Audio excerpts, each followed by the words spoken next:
Әбеке, сізге не болған? Әбеке, бұл мен ғой, Ғаламат. Таныдыңыз ба? Баймұрзаев, Ғаламат.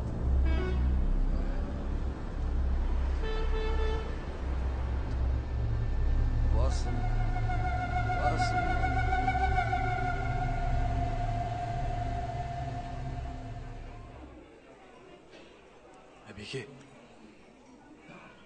Әбеке, есіңіз жеңізші. Ол мен ғой, Ғаламат. Баймұрзаев, Ғаламат. 3-ші қабаттан құлап кетіп, сіздің емханаңызға түсіп едім ғой. Есіңізде ме? Сіз мен өмірге қайтап келген болатынсыз. Сен бе? Иә. Басым сынып барады. Талғат. Жоқ, Ғаламат аға. Ғаламат болсан Ғаламат. Тек маған 100 грамм. Содан соң әңгімені айтамыз. Бұл.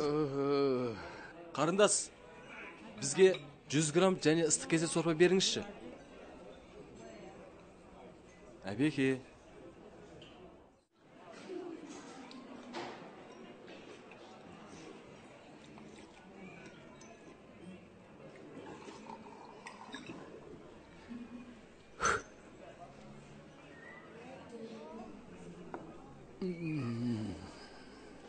Әбеке, сіз аяққа тұрып жібергеннен кейін газет беттерінде сіз жайлы мақалалар құлаш-құлаш шыға бастады.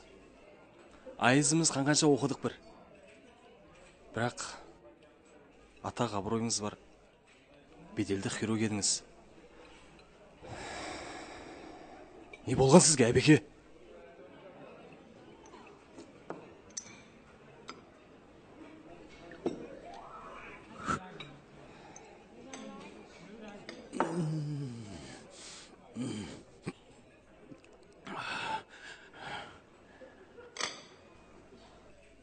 Менің абыройым, менің беделім өзіме сор боп. Надандыққа дандайсып бой ұрдым. Түсінемісің? Арамдыққа семірдім.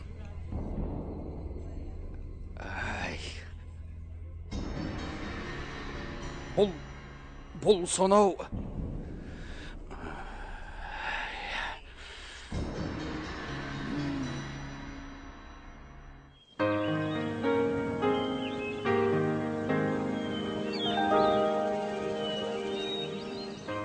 Сенің ертерек қайтқаның дұрыс. Мыналардың тым тесіреп қарап тұрғаны маған онша ұнап тұрған жоқ.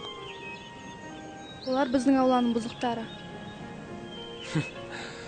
Олар сенің сұлулығыңа қарап тамсанып тұрған шығар. Олардың бізде не шаруасы бар? Мен сенің солар секілді болғаныңды қаламаймын. Әрине, сен уайымдамай қой. Мен олар сияқты болмаймын. Және де сен де мен олар қатарына қоспа. Жарайды ғой. Жақсы, сау бол. Уайымдамай бар. Мен сені сүйемін. Сау бол. Уайымдамай, бара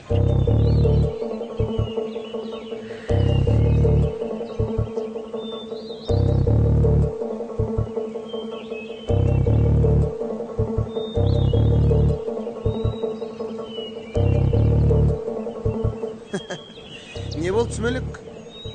Өткенде мен жабылып құлатқаныңа мәз болып жүрсің бе? Әлде біздің меншікті ауламызға аяқ басқаныңды байқамай қалдың ба? Ха? тоқташ, есіме түсірейін. Есіме түсті. Сен анау сілімтік емессің, менімен жекпе-жек таяқ қойған. Менің ойымша саған ешкім жабылмаған еді. Керек болса, тағы да бір рет таяқ жейсің.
Қалай?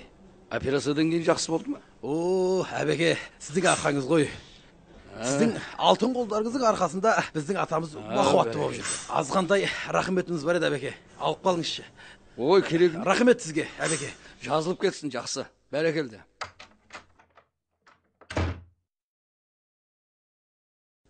Сабира, көрдің ғой. Жұмыс деген осындай.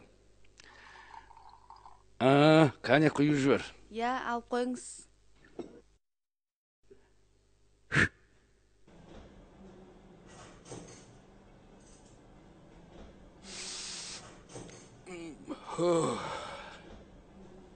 Сабира, Ау. өзіңе құй. Жоқ, өзіңіз іше беріңіз. Кел.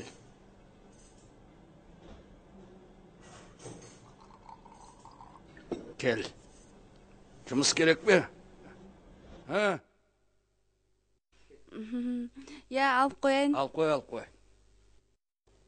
Бұл дұрыс болды. Бұл дұрыс болды. Көмектесіңдер! Көмек беріңдер! Көмектесіңдер! Не болды? Не болды? Сабыр етіңіз. Тыныштық па? Не болып қалды? Айтсаңызшы. Бауырым! Не болды? Сабыр етіңіз. Апсаңсыр ана баланы, апай! Сабыр етіңіз. Көмек апай! Уайымдамаңыз. Қандырмеңіз. Не болды? Тыныштық па? Айтсаңызшы.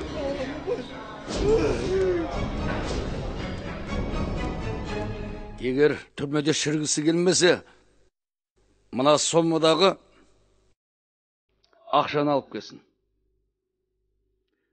Онсыз операция бастамайын. Солай де.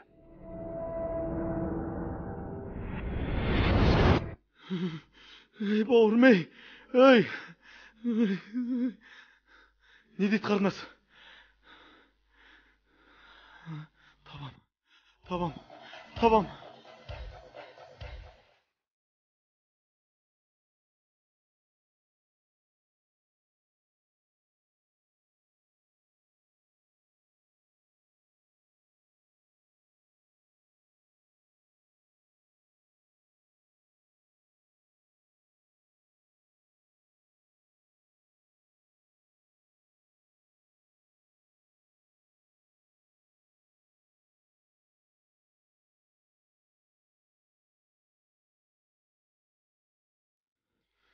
Кешіріңіз, сіз кешіктіңіз. Аман алып қалдық.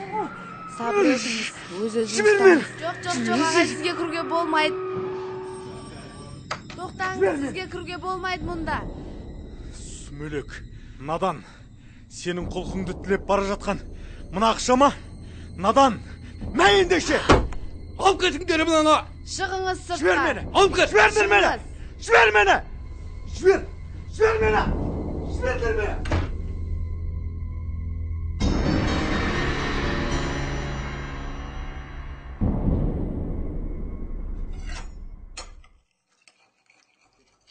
Ана бала қайда өзі? Екі кештің арасында. Сабаққа кеткеннен оралған жоқ. Сол баланы сырттай оқуға түсіре салу керек еді ең дұрысы. Сырттай оқып жүріп, жұмыс істей жүріп, көп нәрсені үйреніп алар еді. Мүмкін де анау сіз емханасын ашып берерміз. Онда жақсы болар еді.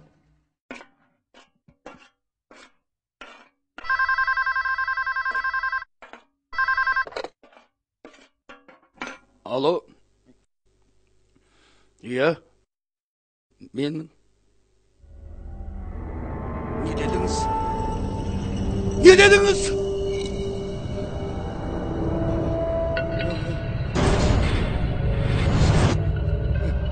Не дейді?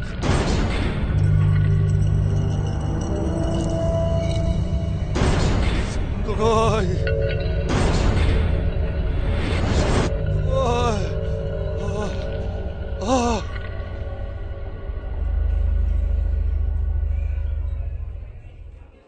Әбеке, сол бір ауыр қайғыдан кейін өмір тоқтап қалған жоқ қой. Әйеліңіз қайда? Мұндай халде жүргеніңізді біледі ме?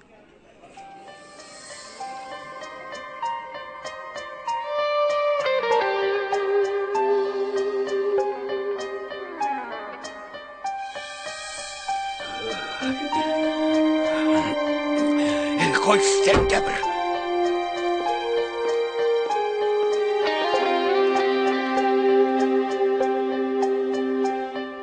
Жеті күндей қысқа жарық жалғанда біреуге қиянат жасасаң, өмірден жабығып өтерсің.